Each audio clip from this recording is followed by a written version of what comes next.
আসসালামু আলাইকুম।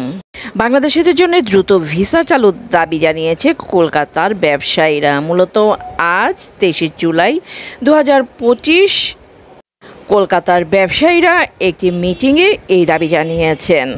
আমরা সবাই জানি ঢাকা দিল্লির সম্পর্কে টানাপোড়েনের কারণে ভারতে বাংলাদেশি পর্যটকদের যাতায়াত একেবারেই কিন্তু কমে গেছে গত বছরের 5ই আগস্টের পর থেকে। এতে চরম অনিশ্চয়তা পড়েছে কলকাতার ব্যবসায়ীদের জীবন জীবিকা। শুধু যে কলকাতার ব্যবসায়ীদের জীবন জীবিকায় ধস নেমেছে সেটা কিন্তু না, বাংলাদেশের যেসব ব্যবসায়ীরা আছে তারাও কিন্তু চরম সমস্যার সম্মুখীন হয়েছেন।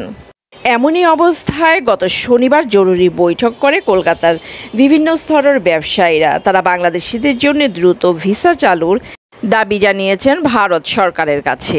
তারা বলেছেন, বাংলাদেশি পর্যটক না থাকায় কলকাতায় ব্যবসার বিভিন্ন খাতেই কিন্তু টান পড়ছে। অন্যদিকে বাংলাদেশ থেকে জরুরি চিকিৎসা সেবা নিতে যেসব বাঙালি গেছেন ভারতে, তারাও কিন্তু কলকাতার ব্যবসায়ীদের সাথে সুর মিলিয়ে একই কণ্ঠে বলেছেন, ভালো সম্পর্ক না থাকলে ক্ষতিগ্রস্ত হবে দুই দেশই, বাংলাদেশ এবং ভারত।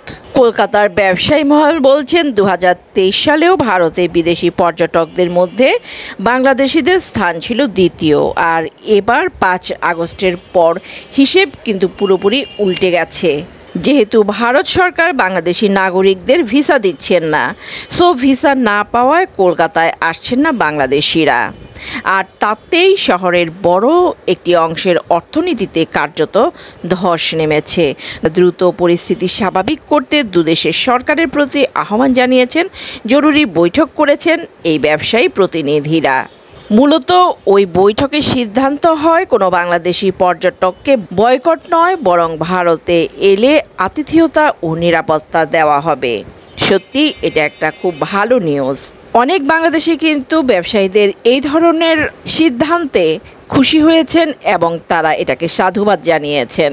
উল্লেখ্য যে ভারত সরকার যখন বাংলাদেশি নাগরিকদের স্বাভাবিকভাবে ভিসা দিতেন এবং সেই ভিসা অনুযায়ী স্বাভাবিক সময়ে প্রতিদিন গড়ে বাংলাদেশ থেকে 5,000 পর্যটক যেতেন কলকাতায়, এখন সেই সংখ্যা নেমে এসেছে 2 থেকে 300-তে।